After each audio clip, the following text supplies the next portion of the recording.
Pessoal, então voltando, falando do antihipertensivo, tá? Como eu disse, são medicamentos para controlar a pressão arterial.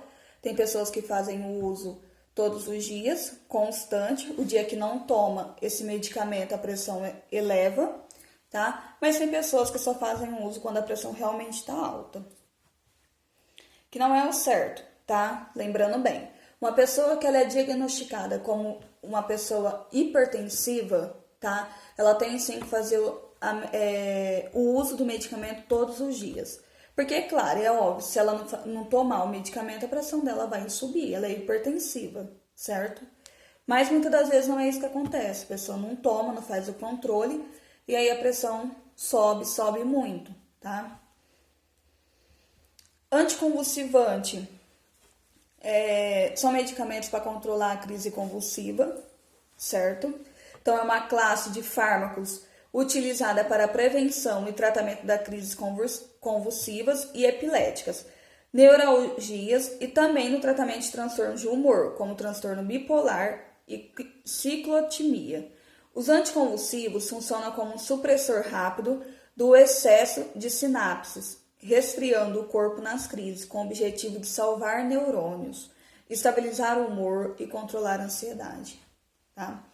Então, esse que é o importante nos anticonvulsivos, é evitar a crise, tá?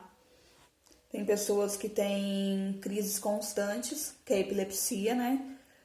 Que tem mais de uma crise de uma só vez, certo? Então, os anticonvulsivantes é para isso, para controlar essas crises, tá? Pessoa que toma, se ela é uma pessoa que ela tem crise direta, ela toma, então aquilo já diminui. Ela pode até ter crise, ele não é que ele corta, a pessoa não tem mais crise na vida. Tem, só que com muita menos frequência, tá? Anticoagulante, comum em pacientes pós-operatórios, né? Alguns de vocês já devem ter tomado, pessoas que teve trombose, pessoas que acabaram de fazer uma cirurgia, não pode ficar deambulando, andando, certo? Precisa ficar de repouso, tem que tomar anticoagulante. O anticoagulante, ele previne, tá? Ele evita a formação de trombos, coágulos, tá? O que é isso que foi já explicado? Trombos e coágulos são quando o sangue se forma, aquele sangue fica parado ali na veia ou na artéria, tá? E forma uma bola, certo? Nada mais é do que uma bola de sangue, um trombo mesmo, um carocinho, que se forma ali e fica interrompendo a passagem, a circulação sanguínea, certo? A trombose nada mais é do que isso, formação de trombos na corrente sanguínea.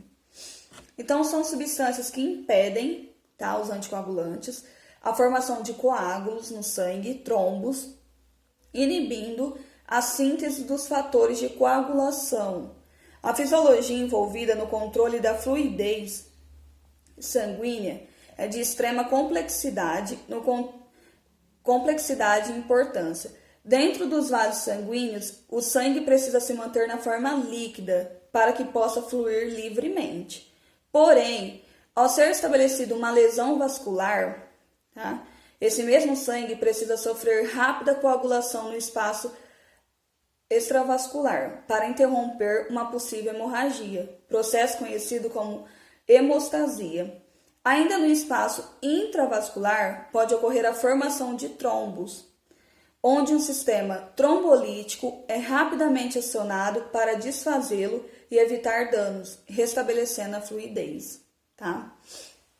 Então, normalmente, num acidente, além de acontecer hemorragia, tá? Que é aquele monte de sangue escorrendo extravascular para fora, tá? Lá dentro, intramuscular, tá acontecendo a formação de trombos, tá? Então, precisa rapidamente ser tomado um anticoagulante para desfazer esses trombos. Antiparasitários, tá? Eles agem eliminando os parasitas, tá? Então, é um produto farmacêutico que previne, inibe ou destrói parasitas. A prescrição de um antiparasitário é uma forma terapêutica medicamentosa que deve ser aplicada levando em consideração as variáveis envolvidas que são decisivas para a farmacocinética e farmacodinâmica. A gente vai estar falando delas daqui a pouquinho, que eu lembro que foi super difícil, né, aprender e decorar sobre cada uma delas, do antiparasitário, direcionando a escolha correta do fármaco, das vias de administração, das doses e intervalo das mesmas. Antitérmico, tá? A gente usa um antitérmico quando a pessoa tem febre. Para quê? Para abaixar a febre, reduzir, diminuir, certo? Então, é um medicamento que previne ou reduz a febre, diminuindo. Aqui, pessoal, previne, tá? No caso, sim, às vezes a pessoa fala assim, mas previne. Ninguém vai tomar um antitérmico se não tá com febre. Às vezes você tá no estado febril, tá? A criança, às vezes, está no estado febril, você já vai e dá um antitérmico para ela. Para quê? Para prevenir uma febre, para prevenir a temperatura aumentar. Porque se ela já está num estado febril, você não dá um antitérmico, a possibilidade é aumentar, certo? Então, por isso que fala prevenir. Diminuindo a temperatura corporal, que está acima do normal. Entretanto, eles não vão afetar a temperatura normal do corpo, se uma pessoa que não tiver febre ou ingerir, tá? Então, aqui quis dizer assim, de repente você toma esse antitérmico, você não está com febre, fala assim, vai baixar minha temperatura do corpo mesmo assim. Não, ela não vai atingir essa temperatura. Esse medicamento ele só vai agir se a temperatura do seu corpo estiver elevada, acima da temperatura normal do nosso corpo. Aí ela vai agir. Fora isso, não. Certo? Antiarrítmicos, tá? Os antiarrítmicos, eles agem na arritmia do coração. Tem pessoas que têm arritmia, o que é isso? Quando os meus batimentos cardíacos, tá?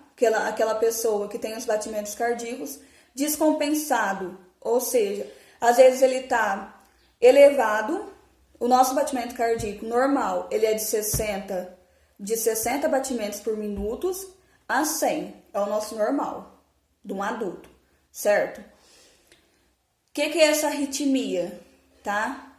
Taquicardia, quando tá acima, subiu de 100, taquicardia. Abaixo, bradicardia. Abaixo de 60, bradicardia. Essa arritmia é isso, é a descompensação. De repente, meus batimentos tá lá no 115, 120. De repente, tá lá no 52, no 44. Muito baixo.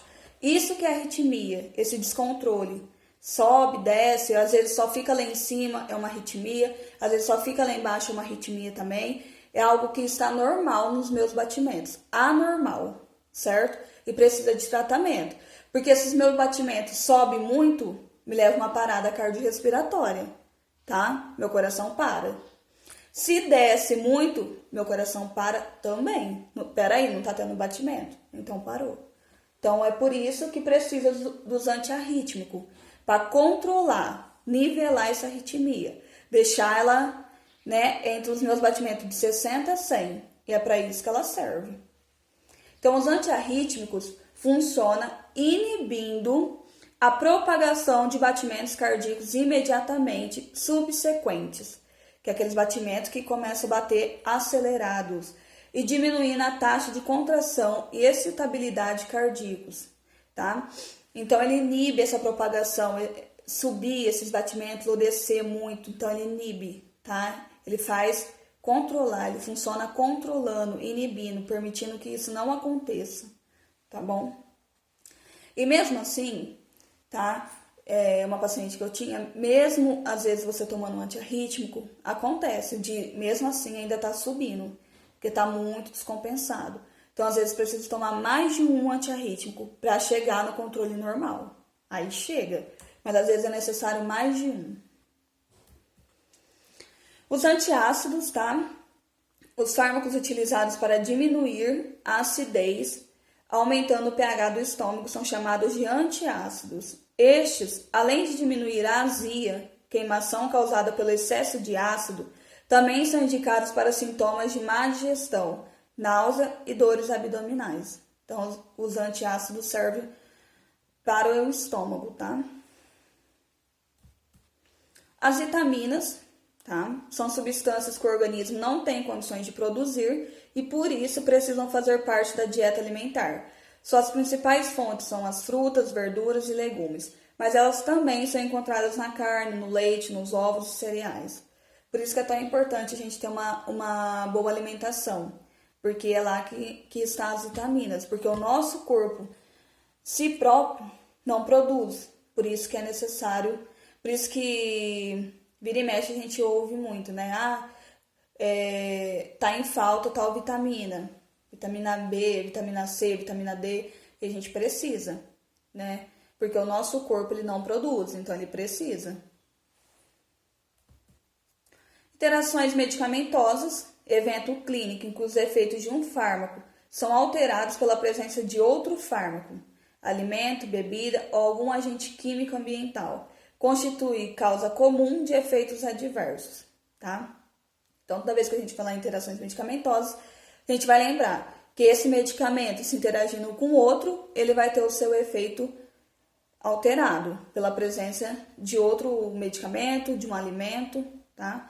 Quando dois medicamentos são administrados concomitantemente, ao mesmo tempo, a um paciente, eles podem agir de forma independente ou interagirem entre si, com aumento ou diminuição de efeito terapêutico ou tóxico de um para o outro, tá?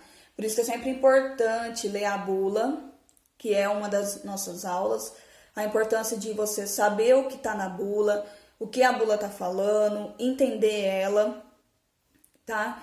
Porque fala muito disso, interação medicamentosa, o que esse remédio não pode ser misturado, ou o que ele pode ser tomado junto, por causa disso. Às vezes eu tomo ele com outro medicamento e ele seja prejudicial a mim, tá me prejudicando. Ou às vezes eu tomo, às vezes não vai me prejudicar em nada, não vai me fazer mal, mas porém vai diminuir o efeito dele, ou vai aumentar, ou seja, vai aumentar o efeito dele, então também vai ser prejudicial, porque lembra, o medicamento ele só é bom para mim na dose dele correta, certo? Se passa daquilo ali, ele tá sendo um veneno para mim. Então, pessoal, desse slide foi isso a nossa aula, esses 2 vídeos, tá? Eu tive que cortar, caso um probleminha, mas são esses 2 vídeos de introdução à farmacologia. Agora a gente vai para outro, falar da farmacodinâmica e da farmacocinética, certo?